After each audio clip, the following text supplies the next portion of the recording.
નમસ્કાર.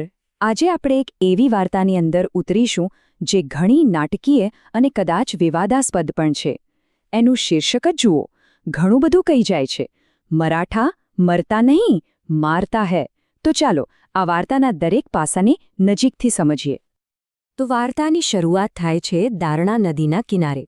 અહીં ફક્ત 11 વર્ષનો એક છોકરો છે જેનું નામ છે વિનાયક. એ પોતાના મિત્રોને એક મિશન માટે તૈયાર કરી રહ્યો છે અને એ બહુ સ્પષ્ટ રીતે કહે છે કે આ કોઈ ક્રિયા નથી, આ તો એક પ્રતિક્રિયા છે. હવે સવાલ એ છે કે એક 11 વર્ષનો છોકરો પોતાના મિત્રોને હિંસા માટે કેવી રીતે તૈયાર કરી શકે? જુઓ, આ કોઈ સામાન્ય લડાઈની વાત નથી. એ જે તર્ક રજૂ કરે છે ને, એ જ આખી ઘટનાનો પાયો છે. ચાલો સમજીએ કે વિનાયકનો તર્ક હતો શું. વિનાયકનો તર્ક એકદમ સીધો અને સટ છે. એ કહે છે કે આપણો હેતુ કોઈ ધર્મનું અપમાન કરવાનો નથી, પણ એક સંદેશો આપવાનો છે કે સદીઓથી જે હુમલાઓ થતા આવ્યા છે એની સામે હવે ચૂપ નહીં રહેવાય. તેમનો સંદેશો સાફ છે: સહનશીલતાને કોઈ કમજોરી સમજવાની ભૂલ ન કરે.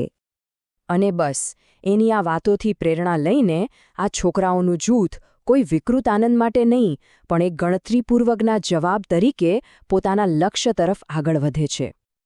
વિનાયકની આ જોશીલી વાતો પછી આ કહેવાતી મરાઠા રેજિમેન્ટ પોતાના લક્ષ્ય તરફ આગળ વધી. પણ આ પ્રતિક્રિયાનું નિશાન શું હતું? એ હતી એક જૂની, જર્જરિત મસ્જિદ જે એક ટેકરી પર હતી. એક સમયે એ ટેકરી રામજગા ટેકરી તરીકે ઓળખાતી હતી. રાતના લગભગ 8:30 વાગે મસ્જિદનો રખેવાળ પાછો આવે છે અને જે દૃશ્ય જુએ છે એ જોઈને સ્તબ્ધ થઈ જાય છે. 2 દિવાલો તોડી નાખવામાં આવી હતી. 4 માઠે 3 મિનારાઓ જાણે કોઈએ માથા કાપી નાખ્યા હોય એમ નીચે પડ્યા હતા અને અંદરનો બધો ધાર્મિક સામાન પણ લૂંટાઈ ગયો હતો. પણ આ માત્ર તોડફોડ નથી. હુમલાખોરોએ પાછળ એક સ્પષ્ટ સંદેશો પણ છોડ્યો હતો. એકમાત્ર જે દિવાલ બચી હતી એના પર કોલસાથી લખેલા આ શબ્દો એમના ઇરાદાને એકદમ સ્પષ્ટ કરી દે છે. જેમ કહેવાય છે ને, દરેક ક્રિયાની પ્રતિક્રિયા હોય છે. મસ્જિદ તૂટવાના સમાચાર જંગલની આગની જેમ ફેલાઈ ગયા અને મુસ્લિમ સમુદાયમાં ગુસ્સાની આગ ભભૂકી ઉઠી. તરત જ બદલો લેવા માટે એક ગુપ્ત મીટિંગ બોલાવવામાં આવી. મસ્જિદના રખેવાળે આ કામ માટે સીધો જ સ્થાનિક જાગીરદાર દામોદરપંત સાવરકરના દીકરા પર આરોપ મૂક્યો અને ઇસ્લામ ખતરે મેં હૈ ના નારા સાથે ભેગા થયેલા લોકોનો ગુસ્સો 7મા આસમાને પહોંચી ગયો. એ ગુસ્સાથી ભરેલી સભામાં બદલા માટે એક પછી એક યોજનાઓ સામે આવવા લાગી અને દરેક યોજના પહેલા કરતાં વધુ ભયાનક હતી. વાત શરૂ થઈ જાગીરદારના કૂવામાં ઝેર નાખવાથી, પછી વિઠોબાનું મંદિર તોડી પાડવા પર આવી અને છેવટે તો આખી જાગીરને આગ લગાવી દેવા સુધી પહોંચી ગઈ. જોકે એ ભીડમાં શૌકત અલી નામના એક સમજદાર વડીલ હતા. એમણે આકરા પગલાં લેવા સામે ચેતવ્યા. એમણે કહ્યું કે શક્તિશાળી જાગીરદાર સાથે સીધી દુશ્મની કરવી યોગ્ય નથી અને એમણે એક સાવ અલગ જ રસ્તો સૂચવ્યો. અને અંતે આ જ વાત પર બધા જ સહેમત થયા. તર્ક એ હતો કે જો મસ્જિદ બાળકોએ તોડી હોય તો એનો બદલો પણ બાળકો જ લેશે. અને આ નિર્ણય સાથે વિનાયકના જૂથને પાઠ ભણાવવા માટે મોટા અને વધુ તાકાતવર મુસ્લિમ છોકરાઓની એક ટીમ તૈયાર કરવામાં આવી. તો હવે આ લડાઈ વડીલોની ગુપ્ત સભાઓમાંથી નીકળીને સીધી બાળકોના મેદાનમાં એટલે કે સ્કૂલમાં પહોંચે છે.